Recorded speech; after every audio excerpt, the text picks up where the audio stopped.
Sorry, Adrian, I've got to jump in subway, here and take our viewers to a press conference being given now by the Chinese National Health Commission. Let's listen into what they're saying. About just 1 week after the outbreak, we have been able to identify the passaging as a new type coronavirus, and afterwards we have formulated technical plans including case prevention control, emergency epidemiological observation. We have also conducted surgical observation and provide the medical cases to the medical agencies. We have enhanced the capability of the timely infectious disease capabilities. We have guided the Wuhan to provide the prevention measures. We have taken this as a top priority in priority. I have set up a working group.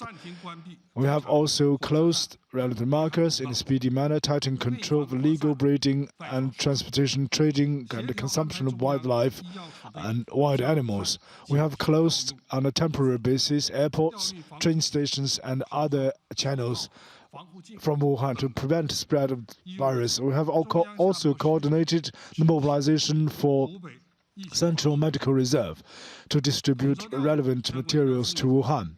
And we have transported protective suit, masks, gloves, and goggles to Wuhan.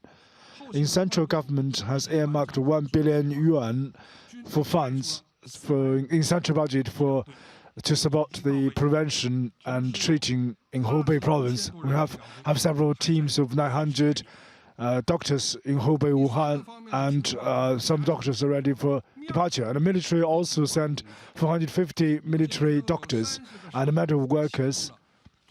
We have also 8 reserve teams of over 1,000 people ready for departure. And thirdly, we have strengthened the nationwide disease prevention control. A total of 30 provinces have initiated level 1 response to public emergencies and formulated community-based plans for prevention control. We have introduced grade-based copy-style management, tracked the health conditions of people living in Wuhan and also people that have traveled to Wuhan. We have promoted good practices of Beijing and Hubei in the prevention control of the disease. We have provided free ticket return services for air flights, trains, and also on expressways and waterways, suspended tour groups, and imposed control on large-scale activities to reduce the concentration of personnel. We have also issued public prevention and precaution guides in 6 aspects, and imposed strict measures on ventilation, temperature screening, and sterilization of the key spots and close transportation vehicles. 4th, efforts to treat patients.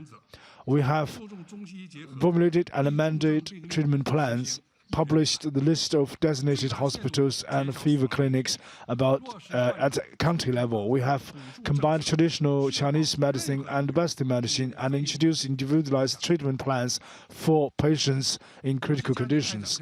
We have also implemented measures to ensure that the treatment fees will be subsidized for the patients, to make sure that no patients will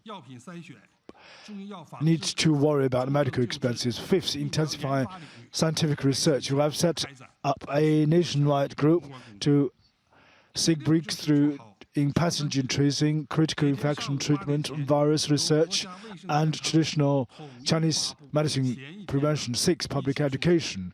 Every day at 8 o'clock, National Health Commission will publish national data of infection cases at midnight of previous day, and provide interpretations of the relevant policy measures and spread knowledge of disease prevention to the public. 7th, to deepen cooperation. We have many information about disease prevention to the WHO.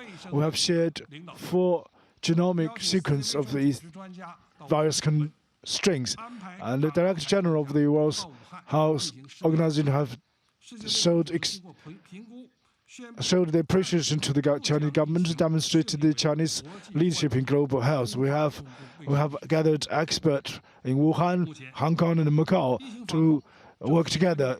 And after evaluation, this was established will be established is not a public health emergency of international concern. It's not such concern. We believe that week-long Spring Festival occasion is the best window for isolation and sterilization on a grand scale, and critical period for preventing the spread of the disease outside of Wuhan. Going forward, under the leadership of such a leading group on prevention and control, we will provide guidance and targeted measures to strengthen the work according to law.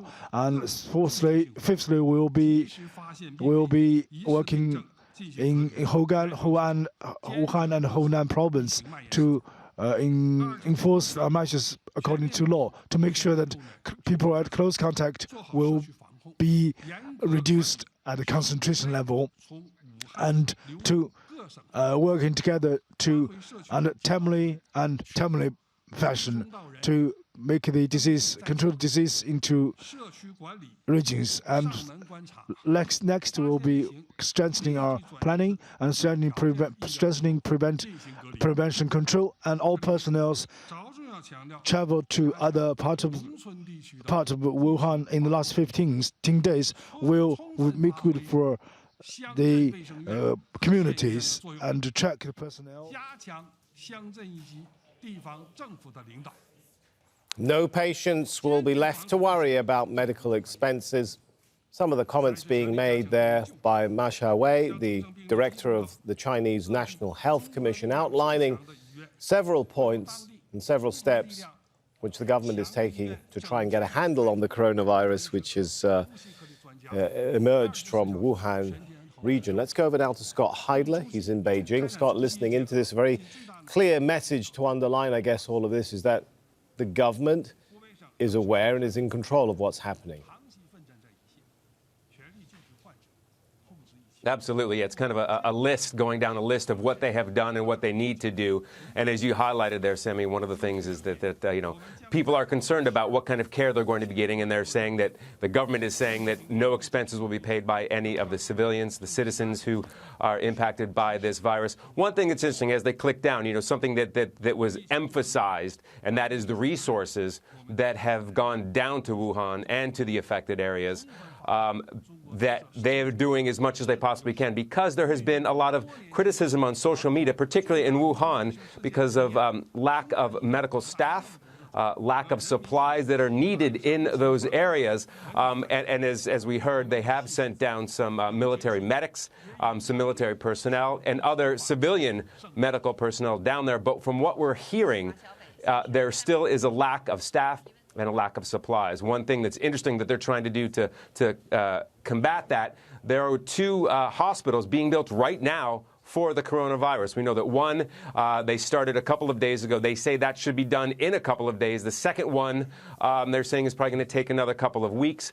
They're looking at possibly 2,000 plus beds. Again, this is specifically to deal with this coronavirus situation. Now, this is something we saw 17 years ago during the SARS outbreak. There was a hospital built very hastily just outside here in Beijing. But again, it's just, this was kind of a list, a laundry list, if you will, kind of a reassurance of what the government is doing for this coronavirus. It was interesting, Xi Jinping, the president, coming out yesterday saying that this is a grave situation and they're dealing with it and they're communicating. Again, that's something they said in this press conference, the Ministry of Health, National Health, that they're working with WHO. They're sharing information with WHO because that's something they were very much criticized about 17 years ago.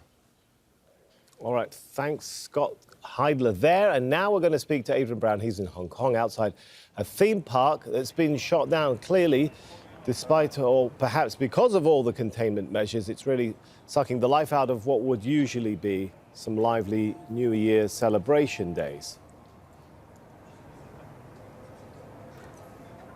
Absolutely, Sammy. I mean, in what is another body blow to Hong Kong's tourism industry already reeling from, months of protests. Ocean Park, one of the most popular tourist attractions in Hong Kong, has announced that it's going to be closed until further notice. The same goes for the Disney theme park on Lantau Island near here. That's also going to close until further notice. Both places extremely popular with tourists from the mainland. And as I say, it's another nail in the coffin of Hong Kong's ailing economy.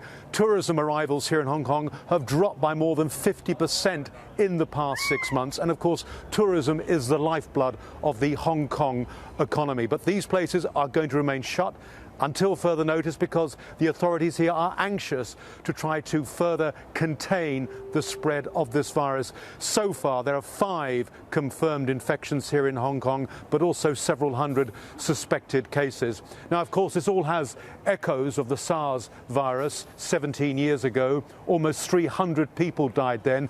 So what lessons, if any, have been learned since that time? I've been finding out. All right, thanks so much. Adrian Brown there.